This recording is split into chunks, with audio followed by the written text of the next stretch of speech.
welcome back to Effortless. So, we're moving through big lessons that I've learned while running my business. And today's is this: even if you consider yourself a bit of a lone wolf, and yeah, I'm using air quotes, you need a support system too. So here's the thing about me. I believe that asking for support and getting help is one of my personal biggest life lessons. I think for me, this lesson runs way deeper than business, but it's really easy for me to see it within my business journey. And I mean, not to go too far down the rabbit hole, but I feel like there's a reason I was drawn to starting a business so that I could learn this lesson even easier. So, while I think this is a really big lesson for me, I also think that it's super helpful for everyone or anyone who struggles with leaning on support, asking for help. And that's why I wanted to make this episode. So, in my experience, it honestly feels like I sometimes don't even for 1 second consider the idea of asking for help. It actually doesn't even feel like it crosses my mind, though I'm aware enough to know that it does cross my mind. I just shut it down so quickly that I barely notice. The first few months of working with one of my current coaches, I honestly never reached out and asked for support because even though I was paying for this, support, paying for this relationship, I simply forgot that it was available to me. And by forgot, I mean I'm sure it, stemmed from not wanting to be a burden or being annoying or bother her. She was my coach, so that's kind of ridiculous, right? I've also noticed this in my own life in things like helping to promote launches or offers from other people. So I've had countless friends and acquaintances reach out and ask me if I would share this on my stories or drop this in my newsletter.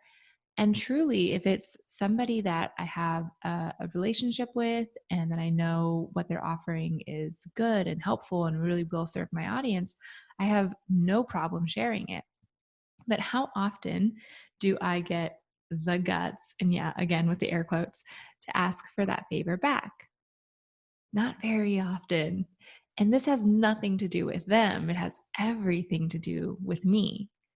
What's really at play here, and if you feel like this is relatable, this is probably what's going on for you too, is stemming from this idea of fear of rejection, a fear of someone saying, no, I can't help you, or no, I don't want to help you, or no, you're not worthy of my help. Which, okay, it's a valid fear. I'm not downplaying that fear for you or for myself. I'm definitely holding space for that fear. But isn't it wild that there are so many people out there who want to help you, want to support you, and yet we still manage to convince ourselves that they will reject us? And what if they do reject you? What will that do? Will that somehow break you, ruin you, make you cease to matter or exist? I don't know, honestly. But that's a great question, one that you should take the time to ask yourself. What is the worst thing that's going to happen here? Deep, deep, deep down, a fear of rejection or abandonment is scary. In the past, that might have meant being alienated from your group of people and left behind to fend for yourself. It might have meant going hungry or being attacked by an animal. But those fears, though they, formed to keep us safe, they were intended to help keep us safe and alive, they aren't serving us anymore. And when we start to realize that, at least on a conscious, logical level, we can challenge this inability to find support or ask for help. But on a deeper level, we'll have to start to learn that it is safe to ask for help. It is safe to be vulnerable and it is safe to put ourselves out there. That even if worst case scenario, someone does get annoyed and does reject us, that we will still be okay. We will still be able to breathe oxygen and eat food and survive. It's not unsafe. It might feel a little scary, sure, but we can do scary things. And I know, asking for favors is scary. Well, it's something, or else you'd be able to do it without thinking twice about it, right? And maybe you think, it's not scary. I don't want to be annoying. What's happening there is you're projecting that someone will think you're annoying. And if they think you are annoying, then what? What will you make that mean? So, anyway, I say all of this to say, I get it. I am there with you.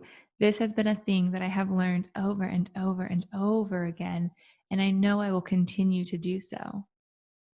We can't do it alone. We need support systems, and we need to get comfortable asking for that support and receiving that support. Now what? Well, here's what I've been doing with that realization. I have been making myself ask for help and being really, really vulnerable and honest with how hard that is to do. Telling people straight up, this is difficult for me to ask for your help, and asking them to help me ask for help. I know it's a little meta, but telling my coaches, my mentors, and even my VA that I need help to remember to ask them for help. I've also been asking myself this question: what happens if they don't want to help me? What happens if they say no? What does that do to me or cause me to think or feel or do? And guess what?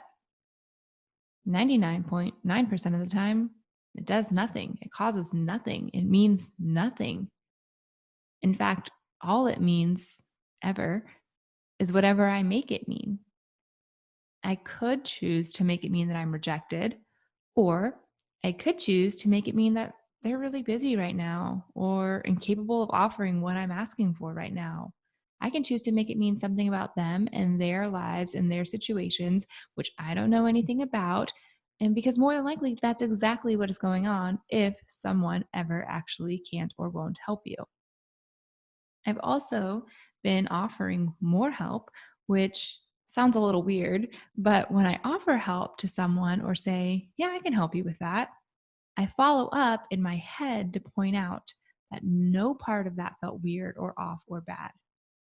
I'm proving it to myself day in and day out that it is not a big deal to lean on people and that we all, deep down, need each other. And I want to tell you what's come with this journey into leaning on support more.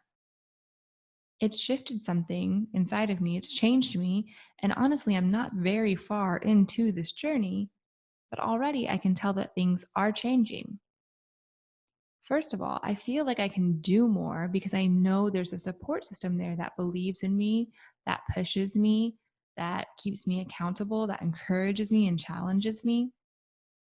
And I've never felt more confident in what I can do and can create because I get to see that other people believe in me too. You know how in high school, your mom or whatever would be like, "Oh, you look nice." And you'd be like, "Yeah, whatever, mom," blow her off. But then your friend would be like, "Oh, I like your outfit." And it would be like, "The best day ever." It's kind of like that. I can tell myself how awesome I am all day. And obviously, I do think there's a magic and a need to feel confidence from within. However, I'm not going to discount the fact that somebody else telling you you're awesome and capable also feels really good. Let's not sugarcoat that. Another big thing is that I've learned more about myself because truly I believe that we create and learn and grow through interpersonal relationships.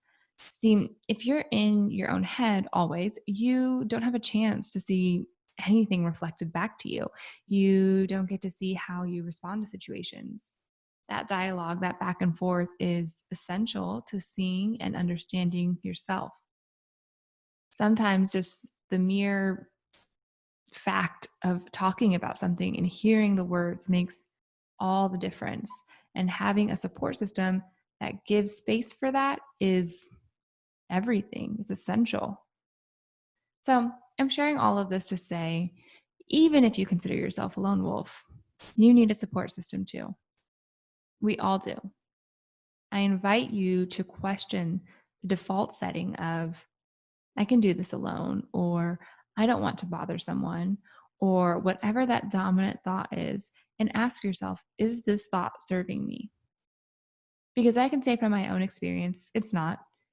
It's keeping you contained in only what you can imagine and only what you can process and only what you can do. It's keeping you running a story of fear and not enoughness and unworthiness. And in reality, you are brave and you are enough and you are so worthy. And there are people out there just waiting to reflect that back to you, to show you that until you can believe in it for yourself.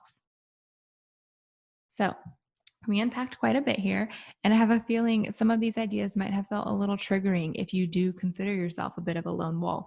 So I want you to know that I'm here to talk through this or anything with you. I'm extending the invitation to you. I'm telling you that you have a support system right here, right now, and that I want to hear from you. You won't be annoying. You won't be weird. You won't be anything other than welcome in my inbox, on DMs, in my email, whatever way. I promise. Let me know what you think about this episode. In other news, I am opening up 2 one-on-one coaching spots for a 6-week intensive. If you're ready to take control of your life and your business and step into your next level self and a new identity, this is for you.